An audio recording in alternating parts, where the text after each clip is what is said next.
કેમ છો વિદ્યાર્થી મિત્રો? નેક્સ્ટ લેક્ચરમાં આપણે સ્લેબ ચાલુ કર્યું હતું. હવે સ્લેબમાં આપણે step number 1 effective depth of slab આપણે અને overall depth of slab find કર્યું હતું એઝ પર IS 456 પ્રમાણે. એ જ શ્રેણીમાં આપણે ટાઈમ ન બગાડતા સીધા આગળ જોઈએ. આજે આપણે શીખવું છે ઇફેક્ટિવ સ્પાન. ક્લિયર? તો હવે આપણું સ્ટેપ નંબર પહેલું સ્ટેપ હતું ચેક ફોર સ્લેબ. આપણે સ્ટેપ નંબર 1 શું કર્યું હતું? Check for slab. એમાં સ્લેબ વન વે છે કે ટુ વે આપણે ટેસ્ટ કર્યું હતું, તો આપણે ચેક શું આવ્યું હતું? One way slab. પછી સ્ટેપ નંબર 2 આપણે શું સ્ટેપ કર્યું હતું? તો કે ઇફેક્ટિવ ડેપ્થ.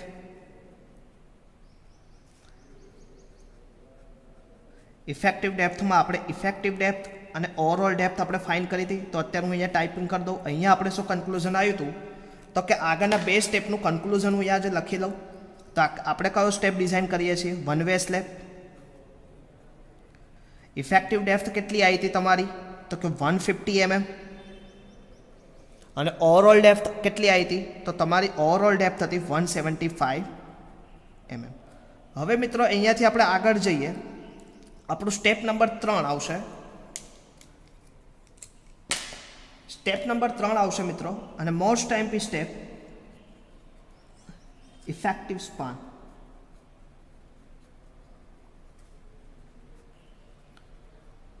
ઇફેક્ટિવ સ્પાન એટલે કે તમારા લેન્થ ઓફ સ્લેબ. હવે ઇફેક્ટિવ સ્પાન ફાઇન્ડ કરવા માટે મિત્રો તમારે કંઈ જ નથી કરવાનું. IS 456માં પેજ નંબર 34 કાઢવાનું. પેજ નંબર 34 ઉપર ક્લોઝ 22.2 એ તમે કાઢશો. પહેલાં તમારા સાથે લઈને બેસશો. IS 456 જલ્દી ફટાફટ આ કાઢો.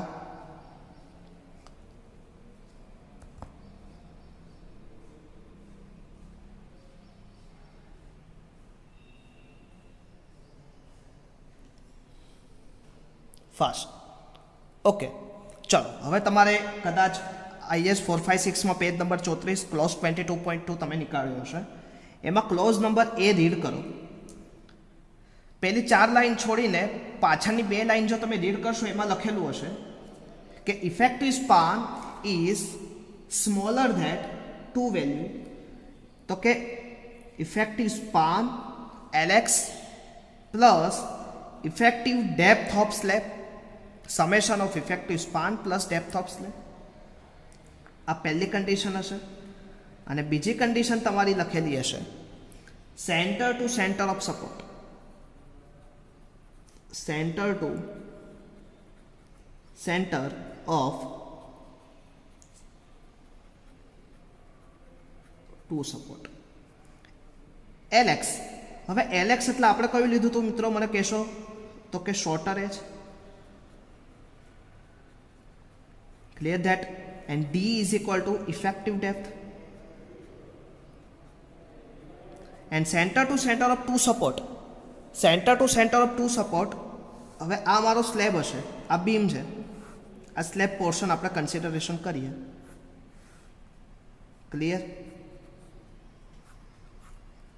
હવે તમે જો આ પોર્શનથી એટલે આપણે શું લીધી હતી? ઇફેક્ટિવ ડેપ્થ લીધી હતી. પછી અહીંયા આપણે સ્ટીલ પ્રોવાઈડ કર્યું. તો કે સ્ટીલ પ્રોવાઈડની આ જે ડેપ્થ થાય તમારી એના સેન્ટરથી ઇફેક્ટિવ ડેપ્થ. આટલો પોર્શન આપણે ક્લિયર કવર ધેટ પોર્શન. આપણે આ બધી વસ્તુ પુટઅપ કરેલી. હવે એ વસ્તુ નથી જોવાની. અત્યારે આપણે શું જોવાનું છે કે આના સેન્ટરથી, હવે આ તમારું કેટલું હતું? 300 mm હતું. યસ, થિકનેસ ઓફ વોલ જે રેસ્ટિંગ થતી હતી એની 300 mm હતું. પછી આ પોર્શન તમને ઇનર પોર્શન LX કેટલો આપે? તો 3 મીટર. તો તમારે centre to centre of support એટલે શું થશે મિત્રો? અહીંયા આનું કેટલું થશે? 150 mm. ક્લિયર? આનું આ પોર્શનનું આટલું એનું 150 mm. 300નું ભાગ્યા 2. સેમ એઝ ઇટ ઇઝ આ બાજુનું કેટલું આવશે? 150 mm. અને વચ્ચેનાનું 3 મીટર. તો total centre to centre of support to સપોર્ટની વચ્ચેનું સેન્ટર ટુ સેન્ટર ડિસ્ટન્સ કેટલું આવશે? 150 પ્લસ 3000. હવે 3 મીટર છે તો 3000 mm કેવું પડશે? અને 150. તો ટોટલ તમારું કેટલું આવશે? તો કે 300 આ 150 પ્લસ 150 300 કહી શકાય, તો તમારું ટોટલ 3300 mm આવે. સેમ ઇઝ ઇટ ઇઝ એલએક્સ કેટલું છે 3000. અને ઇફેક્ટિવ ડેપ્થ તમે કેટલી લીધી, હમણાં જ ઉપરથી લીધી આપણે ઇફેક્ટિવ ડેપ્થ સ્મોલ ડી 150, તો 150 અહીંયા પ્રોવાઈડ કરો તો કેટલું થશે 3150 mm. હવે આ બંનેમાંથી જે સ્મોલર વેલ્યુ આવી 3150 અને 3300 માંથી સ્મોલર વેલ્યુ કઈ છે તો 31, એટલે કે આ બંને વેલ્યુમાંથી smaller value can be taken. Smaller value can be taken as effective span. Okay, તો તમે ઇફેક્ટિવ સ્પાનમાંથી આ બંને વેલ્યુમાંથી જે સ્મોલર વેલ્યુ આવી એને તમે કન્સિડરેશન કરો.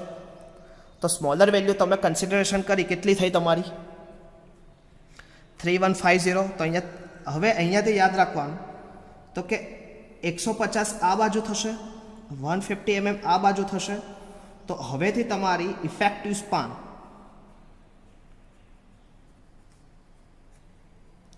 સ્પાન તમારો કેટલો થશે, ઇફેક્ટિવ સ્પાન 3150 મીટર mm અથવા તો 3.150 મીટર. આ તમારો ઇફેક્ટિવ સ્પાન થશે. ઓકે, એટલે સેન્ટર ટુ સેન્ટર અલગ સ્પાન, નેટ સ્પાન અલગ અને ઇફેક્ટિવ સ્પાન અલગ. યાદ રહેશે. તો આ હતું તમારું સ્ટેપ નંબર 3. હવે સ્ટેપ નંબર 4 કે તમે લોકોએ સ્લેબ ચેક કરી લીધો, ઇફેક્ટિવ ડેપ્થ આવી ગઈ સ્લેબની, ઇફેક્ટિવ સ્પાન તમને આવી ગયો. હવે સ્ટેપ નંબર 4 લોડ કેલ્ક્યુલેશન.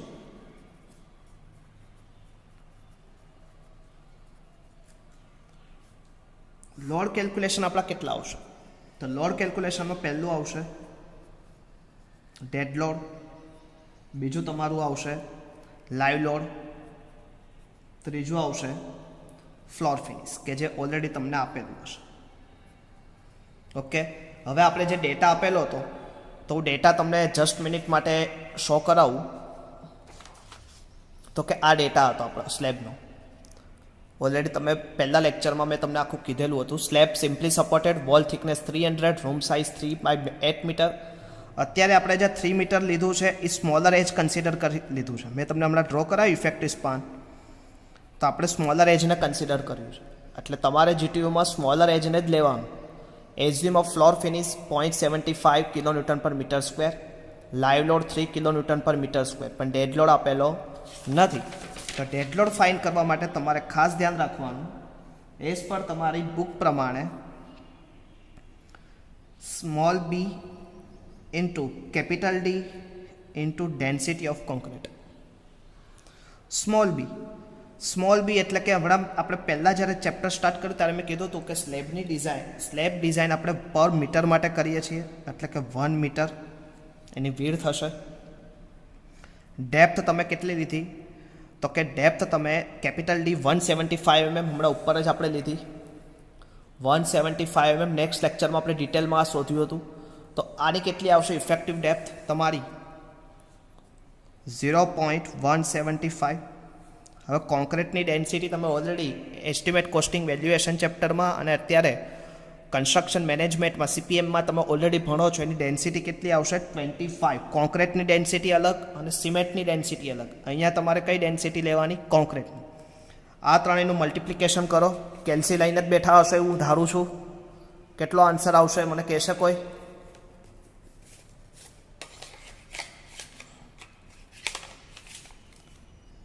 તો કે 1 ઇન્ટુ 0.175 ઇન્ટુ ડેન્સિટી 25, તો કેટલું આવશે 4.375. Okay, kilo newton per metre. Kilo newton પર મીટરમાં આવશે. ઓકે, બિકોઝ આનો યુનિટ શું થશે મીટર સ્ક્વેર, આ ડેન્સિટીનો યુનિટ શું થશે kilo newton per metre cube. તો મીટર સ્ક્વેર કેન્સલ આઉટ થઈ જશે, તો યુનિટ શું આવશે kilo newton per metre. Okay,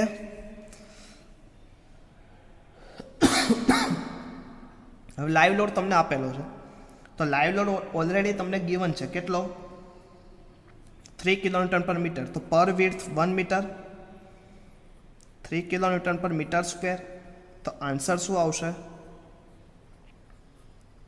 same is it is floor finish.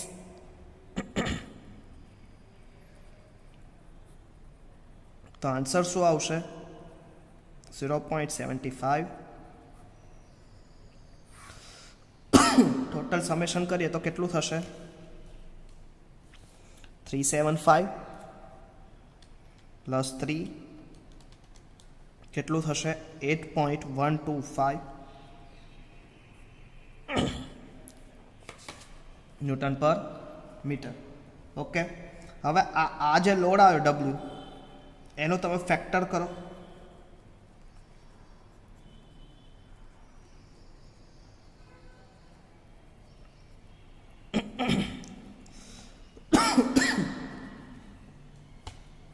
Into કેટલું થશે? 12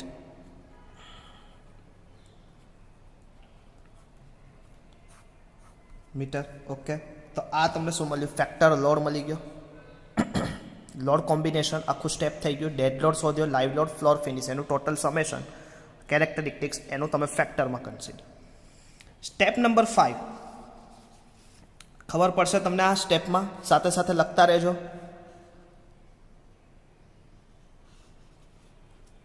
સ્ટેપ નંબર 5 આપણે લઈએ બેન્ડિંગ મોમેન્ટ.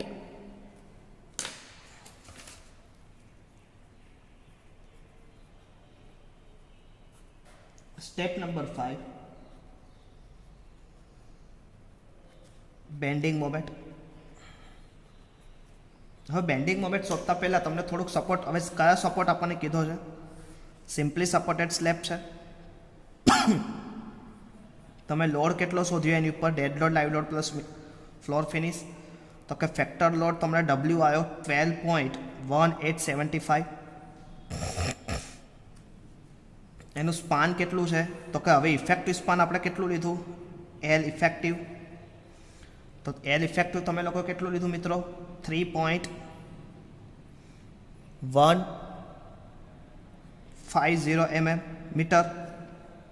હવે આ યુડીએલનું તમને મોમેન્ટ ફાઇન્ડ કરવાનું સૂત્ર મેં તમને ઓલરેડી લેક્ચરમાં અને ઓલરેડી મેં તમને કીધેલું હતું. એમયુ કેટલું આવશે? Maximum W L square by 8. W તમારી પાસે કેટલું છે? 12.1875. એલ સ્ક્વેર કેટલું છે? 3.150 નો સ્ક્વેર ડિવાઇડેડ બાય 8. તો કેલ્સી વાપરતા આવડે તમને? કેટલું થશે? 12.1875 3.150 નો સ્ક્વેર ડિવાઇડેડ બાય 8 કેટલું આવશે? 15488 યુનિટ આવશે કિલોન્યુટન ઇન્ટુ મીટર. બિકોઝ આ ડબલ્યુ આપણને શેમાં ગિવન છે? Kilonewton per metre. And that portion is 315 is metre.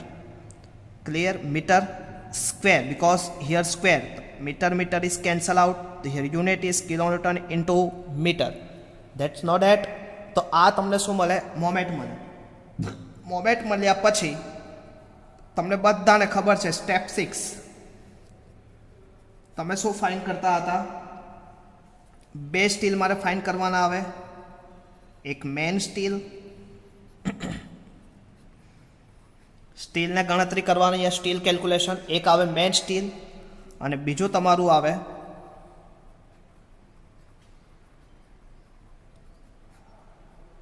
Distribution steel.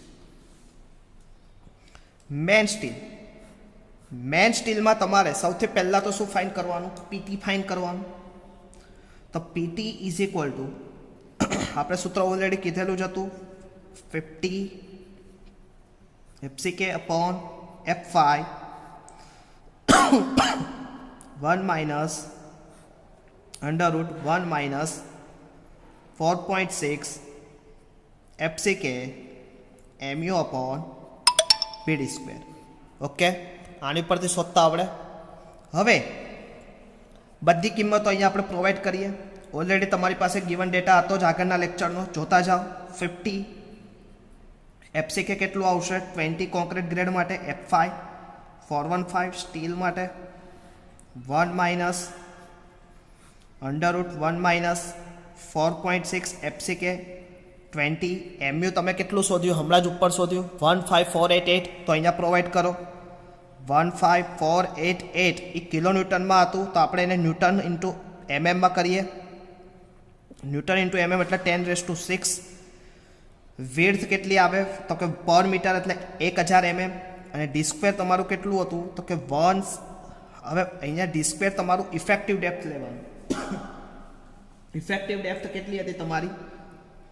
150 no square. એનો રૂટ ઓફ કરો. હવે ખાસ મિત્રો કેલ્સીમાં પહેલાં આ પોર્શનને કરવાનું.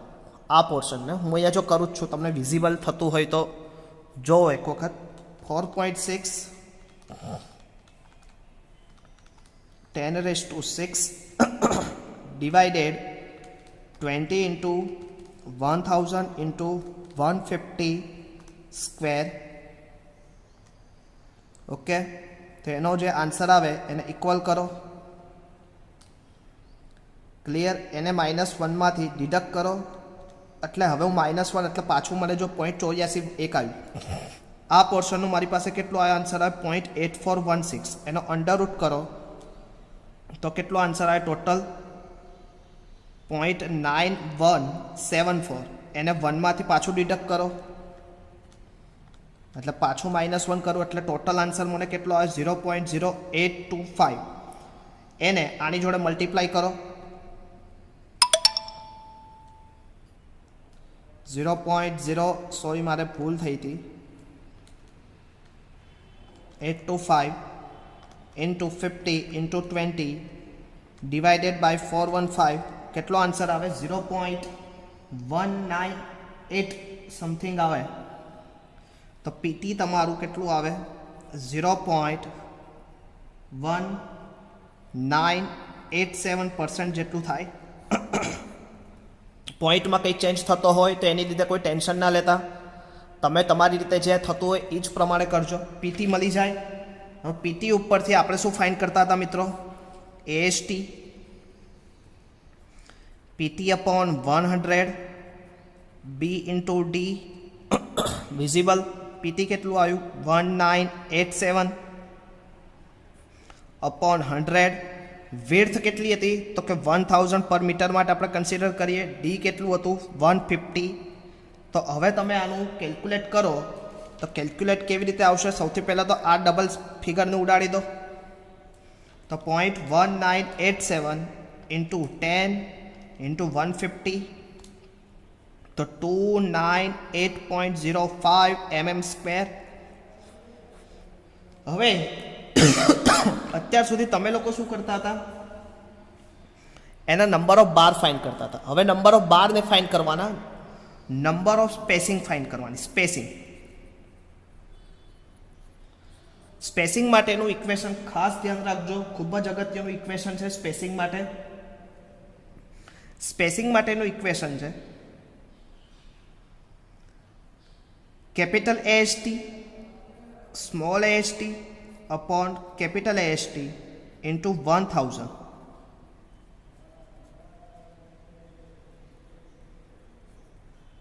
સ્મોલ એએસટી એટલે કે તમારે આ સ્લેબમાં કેટલાનો બાર પ્રોવાઈડ કરવો છે.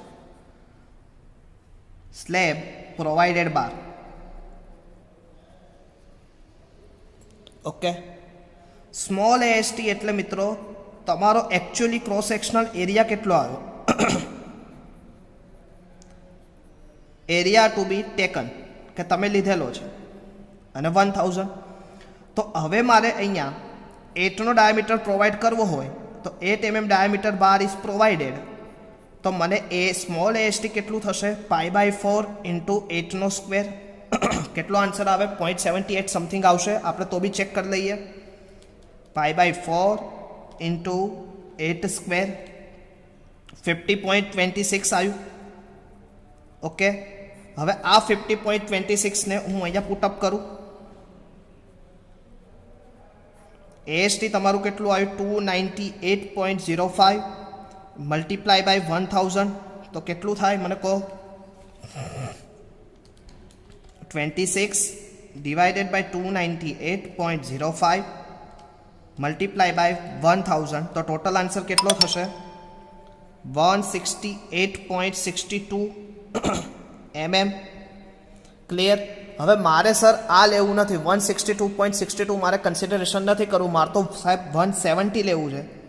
તો કંઈ જ વાંધો નહીં 170 તમે લઈ લો, પણ 170 લેતા પહેલાં તમારે અહીંયા સ્પેસિંગમાં શું કરવું પડે, આ તમારે જાતે કરવાનું. 170 એએસટી તો તમારું કેટલું આવશે 50.26. હવે આ એએસટીમાં કંઈક ચેન્જીસ થશે એ તમારે ફાઇન કરવાનું.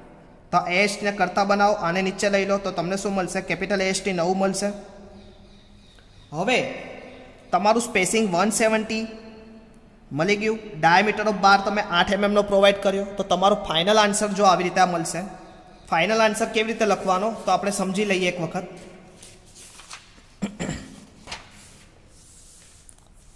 તો કે આગળનું થોડુંક ક્લિયર રાખું, ફરીથી જોઈ લો. તો આ વસ્તુ આપણે શોધી 170, તો તમારો મેન સ્ટીલ બાર આવું લખવાનું.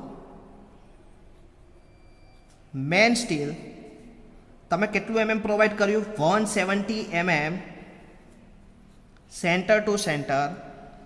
કેટલા ડાયામીટર પ્રોવાઈડ કર્યા 8 mm ડાયામીટર બાર પ્રોવાઈડ કર્યું. 170 mm centre to centre, 8 mm diameter bar provided. AST તમે કેટલું લીધું તો આ તમારે શોધીને જે એકચ્યુઅલ એએસટી આવે એ અહીંયા લખી દેવાનું. તો આ શું થયો તમારો મેન સ્ટીલ. આ તમારો એક્ઝામ્પલનો આન્સર. 4 માર્ક્સનો એક્ઝામ્પલ પૂછે તો અહીંયા સુધી કરવાનું. હવે બીજું સ્ટેપ આવશે, સ્ટેપ નંબર 5 ની અંદર જ પેટા એક સ્ટેપ ડિસ્ટ્રીબ્યુશન સ્ટીલ.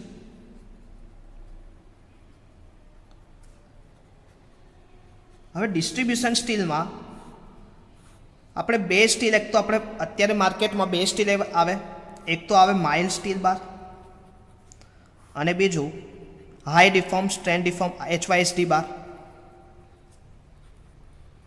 જો તમે માઇલ્ડ સ્ટીલ બાર પ્રોવાઈડ કરતા હોય તો તમારે આ કેટલું આવશે 0.50%, અને તમે HYSD બાર પ્રોવાઈડ કરતા હોય તો 0.12%. આ હું નથી કહેતો, IS 456 કહે છે, એટલે કે સાહેબ પોતપોતાના આઈડિયા લગાડે છે ના. પેજ નંબર 48 ઉપર આપેલું છે, ત્યાંથી લઈ લો. તો હવે તો તમને PT ડાયરેક્ટ મળી ગયું. તો PT ઇઝ ઇક્વલ ટુ અત્યારે આપણે HYSD પ્રોવાઈડ કરીએ તો 0.12 અપોન 12% ઓકે તમને મળી ગયું. તો PT અપોન AST તમને કેટલું મળે 12/100 B ઇન્ટુ D. તો એનો કંઈક આન્સર આવે mm².